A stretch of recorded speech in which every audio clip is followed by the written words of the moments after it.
Hey everyone, it's your boy Hoos. Thank you for joining me today. We are talking about State of Play June 2026. Giving a quick summary, my thoughts and feelings about some of the stuff we've seen and some of the highlights that happened. So let's go ahead and jump into the first thing that was revealed with a huge segment, which was Marvel's Wolverine. So now they released about 10 minutes in this showcase of gameplay, story, and it was impressive with what they did in this game. I mean, I didn't have really any surprises in terms of how good it was just because it's Insomniac and every one of their Spider-Man games were phenomenal. So they were definitely gonna hit this one out of the park. It looks amazing. It's absurdly gory, and that made it so much cooler. Just because, like, you know, I don't know why. Gore, violence, it's been the thing where it's made things more entertaining, and whew, blood spray everywhere.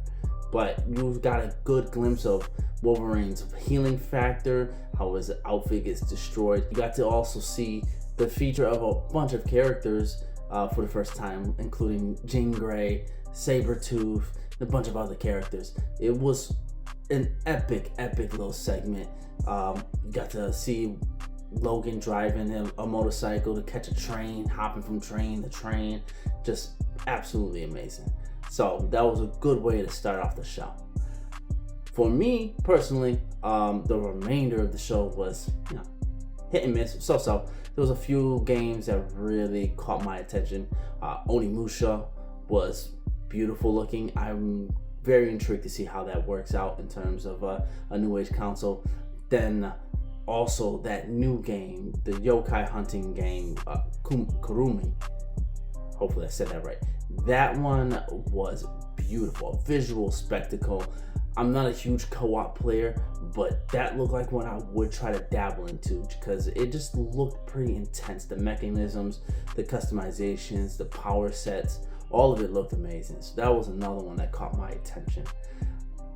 And then there was also Sony's Phantom Blade Zero. That one caught my attention many State of Plays ago. It looks really good.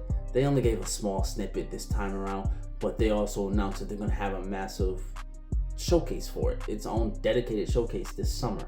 So they really believe in this title. I mean, it looks really good, so I'm not too surprised. So hopefully that does actually pan out to be a good title.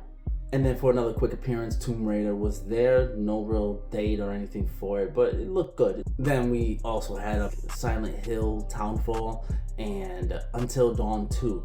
Both looked beautiful. It looked creepy to a degree, and I mean, particularly Until Dawn. That looked very interesting. I've never played the first one. This one was the Until Dawn 2. It looked wild. I mean, especially that scene with them jumping off the cliff. That really jarred me for a second. So I might be intrigued to see where the story takes that game. So that might be on my radar as well. It's interesting how most of those games, specifically Silent Hill, Onimusha, and Control Resonance, which was another good looking game, got release dates of September. It looks like they're doing the smart thing and staying out of the way for GTA 6, which is supposed to be coming in November. Another thing that surprised me was Rayman. It's back. I enjoyed playing it when I was younger. Just for the little bit I did, but my bandwidth wasn't good enough to go ahead and continue on playing with it, so I never finished it. But it was nice to see something from back then remade and remastered to look so much better. So that was a good surprise. I hope, you know, that there's other remasters down the line for other games from back then, but we will see. It's just nice to see a good platformer getting new legs for a change. From there was a bunch of other games in between that were cool. You know, it wasn't really anything that special, but it was, for the specific audience, enjoyable. Like Marvel Tokens made another appearance. The Lost Wild, that really was weird. Very Jurassic Park-esque type game. Looked interesting. Also, Ace Combat 8 got a good amount of time. It looks pretty compelling, but that's for those who like really flying combat games. And then Marathon shows itself again with a new season show coming around the corner. So we'll see if that helps it survive, potentially. Then after all of that was revealed, there was the major announcement, the centerpiece of the show that came up with a final block of 20 minutes uninterrupted, being revealed to be God of War Laufey. It is rumored that a game led by Faye was being developed, and the rumors came to be true. 20 minutes was probably long for me. It did end up getting a little bit draggy in terms of the cutscene they decided to show, because it was very slow. A lot of walking and a lot more talking, less action.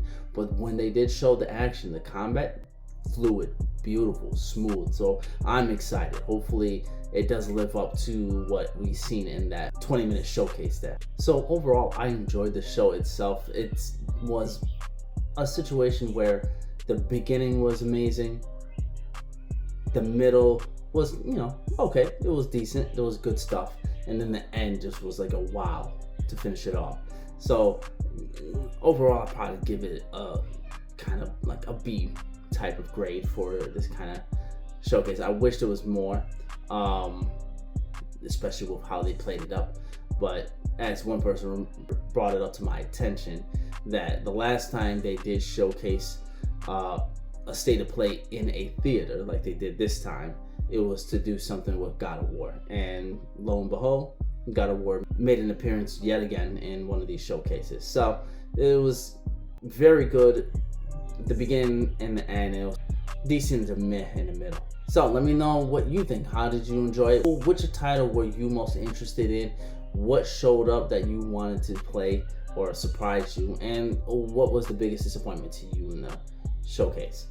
Let me know in the comments down below. Please like, subscribe, follow for more content. But until then, be blessed. See you.